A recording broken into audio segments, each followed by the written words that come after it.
കഴിഞ്ഞ ദിവസമാണ് ജമ്മു കശ്മീരിൽ പ്രധാനമന്ത്രി നരേന്ദ്രമോദി സോൻമാർഗ് ടണൽ ഉദ്ഘാടനം ചെയ്തത്. സമുദ്രനിരപ്പിൽ നിന്നും 8000 അടി മുകളിൽ നിൽക്കുന്ന ഒരു ടണലാണ് ഇത് എന്നുള്ളതാണ് ഇതിന്റെ പ്രത്യേകത. 12 കിലോമീറ്ററാണ് ഈ ടണൽ കവർ ചെയ്യുന്നത്. കഴിഞ്ഞ ദിവസം എന്നാൽ ശ്രദ്ധേയമായിട്ടുള്ള ചർച്ചാ വിഷയം ഇതൊന്നുമായിരുന്നില്ല.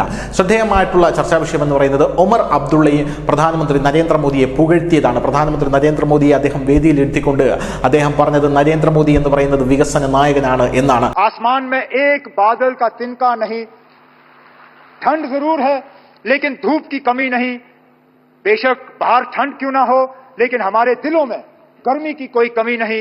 हम उम्मीद करते हैं कि इसी तरह, क्योंकि जम्मू कश्मीर के साथ आपका बहुत पुराना वास्ता रहा है, आप अक्सर बेशतर हमें याद दिलाते हैं कि कितनी बार आप जम्मू कश्मीर आए हैं और कितनी बार आप यहां रहे हैं। हम तो उम्मीद करेंगे कि बार बार आप आएं, बार बार आप हमारे दरमियान रहें और इसी तरह हमारी खुशी में शामिल हों. ഒമർ അബ്ദുള്ളയുടെ ഈ മാറ്റം കണ്ട് ഇന്ത്യ മുന്നണി ഇപ്പോൾ ആകെ തകർന്ന് തരിപ്പണമായിരിക്കുന്ന ഒരു കാഴ്ചയാണ് നമുക്ക് കാണാനായിട്ട് സാധിക്കുന്നത്. നേരത്തെ തന്നെ ഒമർ അബ്ദുള്ളയെ ശകാരിച്ചുകൊണ്ട് കോൺഗ്രസിലെ പല നേതാക്കളും രംഗത്തെത്തിയിരുന്നു. മുഖ്യമന്ത്രിയായ ശേഷം താങ്കളുടെ ഒരു സ്വഭാവം ആകെ മാറിപ്പോയി എന്നാണ് പറഞ്ഞത്. കഴിഞ്ഞ ദിവസം പ്രധാനമന്ത്രിയെ ഇരുത്തിക്കൊണ്ട് അദ്ദേഹം പറഞ്ഞൊരു കാര്യമെന്ന് പറയുന്നത് പ്രധാനമന്ത്രി നരേന്ദ്രമോദി ജമ്മു കശ്മീരിലെ ആൾക്കാർക്കിടയിൽ ജീവിക്കുന്നു എന്നാണ് അദ്ദേഹം പറഞ്ഞത്. ജമ്മു കശ്മീരിലേക്ക് അദ്ദേഹം ഇനിയും വരണം. അദ്ദേഹം എത്ര തവണ ജമ്മു കശ്മീർ സന്ദർശിച്ചു എന്നുള്ളതിന് ജമ്മു കശ്മീരിലെ ജനങ്ങൾക്ക് പോലും ഒരു കണക്കില്ല. അത്രയും വലിയ പ്രാധാന്യം ജമ്മു കശ്മീരിന് പ്രധാനമന്ത്രി നരേന്ദ്രമോദി തരുന്നു എന്ന് പറഞ്ഞപ്പോൾ അദ്ദേഹത്തെ നോക്കി പുഞ്ചിരിക്കുന്ന പ്രധാനമന്ത്രി നരേന്ദ്രമോദിയെയും കാണാമായിരുന്നു.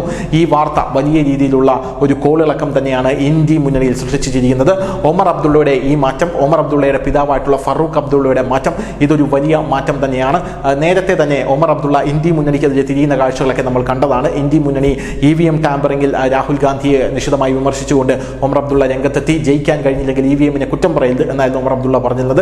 അതിന്റെ കൂട്ടത്തിൽ ഒമർ അബ്ദുള്ള കഴിഞ്ഞ ദിവസം ഇന്ത്യ മുന്നണി പിരിച്ചുവിടണം എന്നുള്ള സുപ്രധാനമായിട്ടുള്ള ഒരു സ്റ്റേറ്റ്മെന്റ് ഇറക്കിയിരുന്നു. ആ സമയത്തൊക്കെ രാഷ്ട്രീയ നിരീക്ഷകർ പറഞ്ഞിരുന്നത് BJP-യുമായി സഖ്യം ചേരാനാണ് ഒമർ അബ്ദുള്ള ഒരുങ്ങുന്നത് എന്നുള്ളതാണ്. കഴിഞ്ഞ ദിവസം നരേന്ദ്രമോദി, ഇന്ത്യൻ പ്രധാനമന്ത്രിയായിട്ടുള്ള ശ്രീ നരേന്ദ്രമോദി അദ്ദേഹം സോൻമാർഗ് ടണലിന്റെ ഉദ്ഘാടനത്തിന് എത്തിയപ്പോൾ ഒമർ അബ്ദുള്ളയും നരേന്ദ്രമോദിയുമായിട്ടുള്ള ഊഷ്മള സംഭാഷണത്തിനും രാഷ്ട്രീയ നിരീക്ഷകർ ഒമർ അബ്ദുള്ള BJP-യിലേക്ക് ചേക്കാനുള്ള സാധ്യത കൂടുകയാണ് എന്ന വിഷയം, അല്ലെങ്കിൽ അങ്ങനെയുള്ള ഒരു ചാൻസ് ഊട്ടി ഉറപ്പിക്കുകയാണ് ചെയ്യുന്നത്. News desk, news India Malayalam.